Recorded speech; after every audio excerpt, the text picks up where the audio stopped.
Hello everyone. Today we are going to discuss basic elements of block diagram. So, first of all, what are the basic elements of block diagram are block, the summing point and the takeoff point.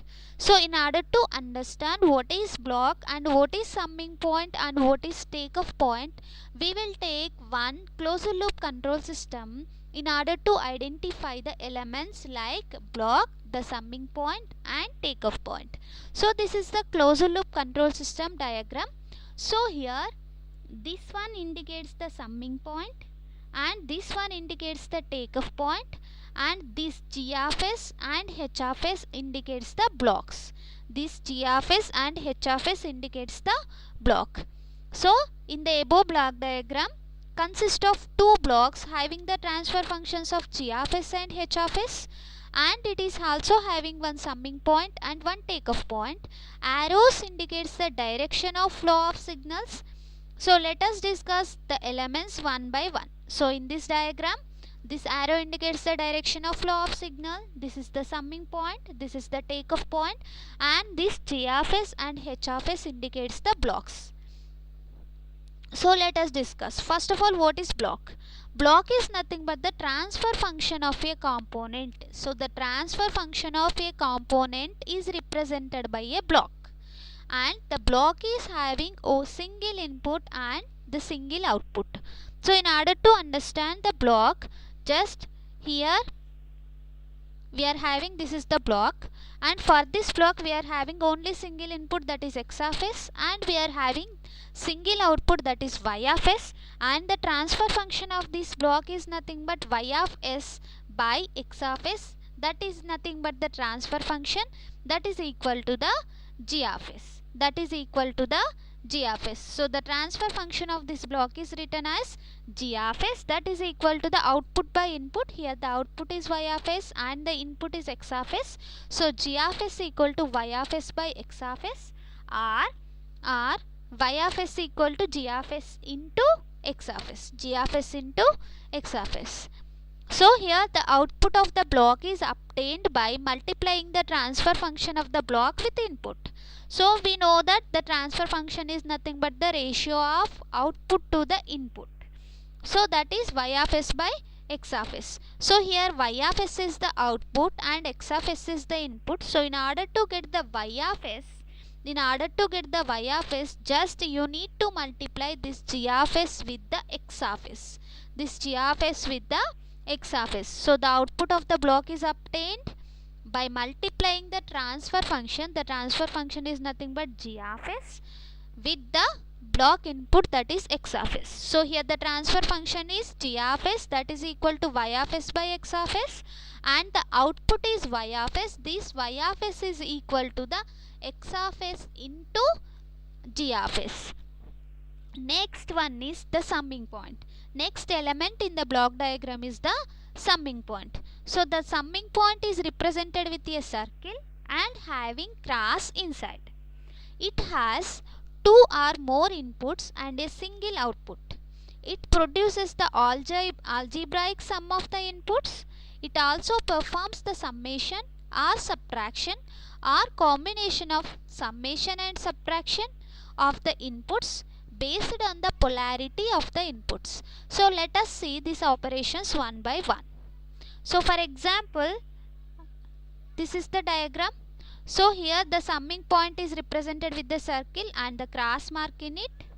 So it will perform the addition or subtraction or the combination of addition and subtraction. So depending on the polarities we are giving. So here the input is A and here we are giving the plus B. So the output of this summing point is A plus B. A plus B. So depending on the polarity, the output of the summing point may vary. So here the same point I am writing. The following figure shows the summing point with two inputs A and B and one output Y. Here the inputs A and B have the positive sign. So the summing point produces the output Y, that is equal to the A plus B. So that is equal to the A plus B. So let us consider one more example of the summing point. So here this summing point is having two inputs A and B, and A is having the positive sign and B is having the negative sign. So the output of this summing point is A minus B. A minus B. So depending on the polarity of the inputs, the summing point may generate the output. The output may be addition, subtraction, or the combination of both. So let me consider one more figure. So here we are having the three inputs A, B and C. A is having the positive sign, B is having the positive sign, and C is having the negative sign. So the output of the summing point is the combination of these three inputs. So plus A plus B minus C. So the summing point in the block diagram is used for addition of the signals or subtraction of the signal, and the addition or subtraction may be depending on the polarity of the inputs. And the next element in the block diagram is the takeoff point. So what is takeoff point? The takeoff point is a point from which the same input signal can be passed through more than one branch.